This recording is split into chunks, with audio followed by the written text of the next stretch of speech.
4 करेंगे जो कि क्लास 8th की है और विषय है विज्ञान। बेटा ये वर्कशीट 30 सितंबर 2020 की है। तो आइए शुरू करते हैं आज की वर्कशीट शुरू करने से पहले बच्चे प्लीज़ मेरे चैनल को सब्सक्राइब कर दीजिए। तो आइए देखते हैं आज की वर्कशीट सूक्ष्म जीव।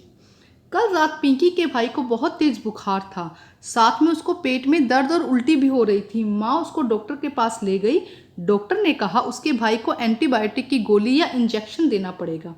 एंटीबायोटिक टेट्रासाइक्लिन, पेनिसिलिन, स्टेप्टोमाइसिन आदि सूक्ष्म जीवों से बनाई जाती है। तो देखो एंटीबायोटिक क्या होती है? एंटीबायोटिक सूक्ष्म जीवों से बनाई जाती है। जीवाणु या कवक हो सकते हैं, उन सूक्ष्म जीवों से बनाई जाने वाली दवाई है।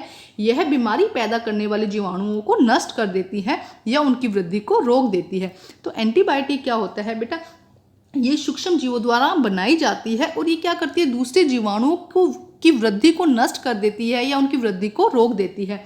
पशु पक्षी व पौधों में भी रोग नियंत्रण के लिए एंटीबायोटिक का प्रयोग किया जाता है। अलेक्जेंडर फ्लेमिंग ने सबसे पहले पेनिसिलिन नामक एंटीबायोटिक का खोज की थी। तो आपको ये इंपॉर्टेंट है बेटा, याद होना चाहिए कि सबसे पहले एंटीबायोटिक की खोज किसने की थी? अलेक्जेंडर फ्लेमिंग ने की थी और उस एंटीबायोटिक का नाम क्या था? पेनिसिलिन।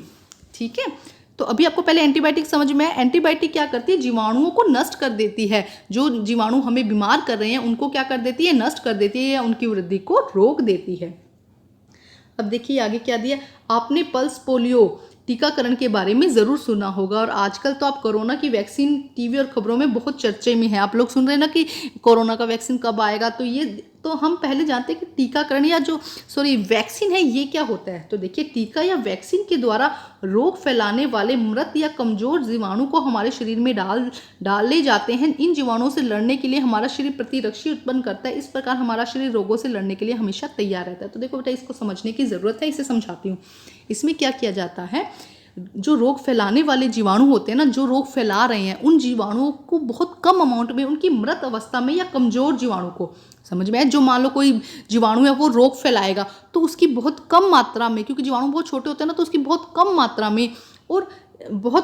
में और या उसकी मृत अवस्था में उसको शरीर में प्रवेश करवाया जाता है। एक इंसान के शरीर में प्रवेश करा दिया। अब जब हमारे शरीर में ऐसा कोई जीवाणु जो एकदम मृत अवस्था में है प्रवेश करता है, हमारे शरीर में एंटर करता है, तो हमारे शरीर के पास भी एक इम्यूनिटी सिस्टम है, प्रतिरक्षी तंत्र है। इम्यूनिटी सिस्टम क्या करता है? उस इम्यूनिटी सिस्टम का काम क्या है? देखो बाहर से कोई भी जीव या कुछ भी बैक्टीरिया कुछ भी हमारे शरीर के अंदर एंटर कर रहा है तो वो हमें पहले बचाने की खुद कोशिश करता है। मतलब ऐसा नहीं होता कि सीधा ही हम डॉक्टर के पास जाते हैं। पहले हमारा शरीर जो है वो खुद हमें, उसके पास एक डॉक्टर बैठा है जिसे इम्यूनिटी कहते हैं। वो डॉक्टर क्या करता है? जब भी कोई हल्का फुल्का बैक्टीरिया एंटर करता है तो वो फटाफट उसे किल करने की कोशिश करता है।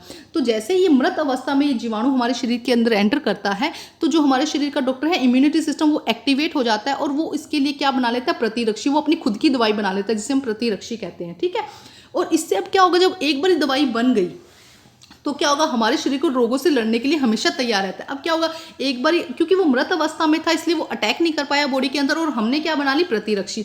अब नेक्स्ट टाइम अगर वो बैक्टीरिया, जीवाणु या हमारे शरीर के अंदर एंटर करता है तो हमारे पास दवाई बनी हुई है, प्रतिरक्षी बना हुआ है और हम क्या करेंगे? उसको किल कर देंगे इजीली। हमें डॉक्टर के पास जाने की भी जरूरत नहीं पड़ेगी। ठीक है, यह प्रतिरक्षी हमारे जीवन में आजीवन बने रहते हैं। अब एक बार जो बन गया ना प्रतिरक्षी, वो हमेशा हमारे शरीर में बने रहेगा और रोगों से लड़ने के लिए हमें तैयार रहते हैं। बच्चों ने बचपन में ही टीके लगाए जाते हैं ताकि उनका शरीर आजीवन बीमारियों से लड़ने के लिए तैयार है। इसीलिए तो क्या होता है? बच्चों के बचपन में इंजेक्शन लगा देते हैं ना, वैक्सीन लगाते हैं ना, ये वैक्सीन लगा देते हैं जिससे कि क्या होता है? एक बार उनके शरीर में प्रतिरक्षी बन जाता है और वो पूरे जीवन, जब तक वो लाइव है तब तक क्या रहता है? उनके शरीर में बने रहते हैं, जिससे उनको बीमारियों से लड़ने में हिम्मत मिलती है। ठीक है, अब देखते हैं क्या दिया गया है आगे।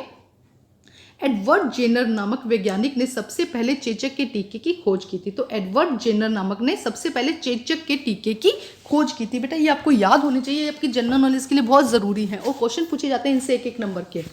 तो अब आगे हम क्वेश्चन करते हैं, एंटीबायोटिक किसे कहते हैं? तो आइए करते हैं। एंटीबायोटिक मैं आपको समझा चुकी हूँ, तो यहाँ पे बहुत अच्छे से इसका आंसर दिया गया है। देखो, एंटीबायोटिक सूक्ष्म जीवों से, जीवाणु और कवक से बनाई जाने वाली दवा है। यह बीमारी पैदा करने वाले जीवाणुओं को नष्ट कर देती है या उनकी वृद्धि रोक देती है। तो यह है बेटा फर्स्ट क्वेश्चन का आंसर। मैं अभी आपको समझाया, एंटीबायोटिक सूक्ष्म जीवों से बनाई जाने वाली दवाई है। यह बीमारी पैदा करने वाले जीवाणुओं को नष्ट कर देती है या उनकी वृद्धि को रोक देती है। तो फर्स्ट क्वेश्चन का आंसर बहुत अच्छे से है बेटा, आप यहाँ से लिख सकते हैं। नेक्स्ट देखिए, नेक्स्ट क्या है? किन्हीं 3 एंटीबायोटिक के नाम लिखिए। 3 एंटीबायोटिक के नाम लिखिए। तो आपकी बुक में बहुत अच्छे से दिए गए हैं बेटा 3 एंटीबायोटिक। देखो, टेट्रासाइक्लिन, पेनिसिलिन एंड स्ट्रेप्टोमाइसिन, ये 3 एंटीबायोटिक के नाम यहाँ पे दिए गए हैं। और ये है सेकंड क्वेश्चन का आंसर। ये किसका आंसर है बेटा?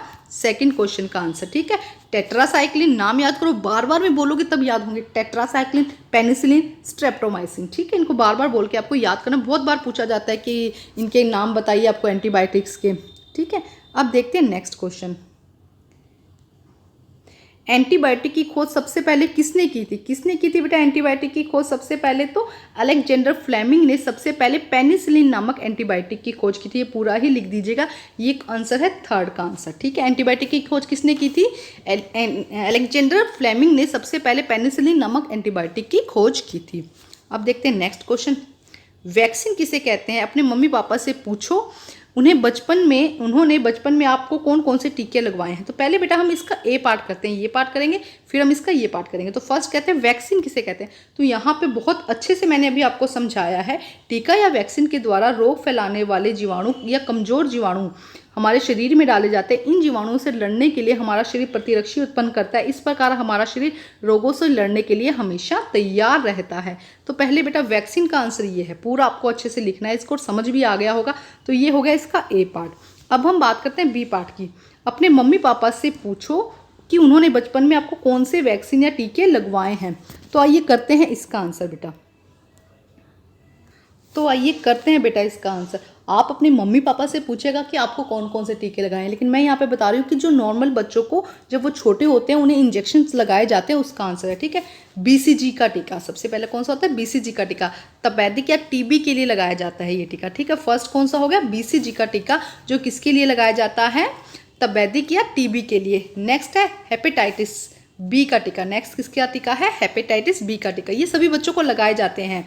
इसके बाद ओपीवी, पोलियो की ओरल ड्रॉप्स। ये तो आप लोगों ने सुनी होगी कि छोटे बच्चों को पोलियो की ओरल ड्रॉप्स पिलाई जाती है। या इसके अलावा आईपीवी, पोलियो का इंजेक्शन होता है, ये पोलियो के लिए दिया जाता है। नेक्स्ट है डीटीपी, डिप्थीरिया, टिटनेस, पर्टिसिस या काली खांसी के लिए। ठीक है, तो बेटा ये है इसका आंसर कि कौन कौन से टीके बच्चों को बचपन में लगाए जाते हैं। तो आप इसमें से वो टीके लिखिएगा जो आपको आपके पेरेंट्स ने लगवाए हैं। ठीक है, उन्होंने यही कहा ना कि कौन से टीके हैं, तो लगभग ये टीके सभी बच्चों को लगे होते हैं।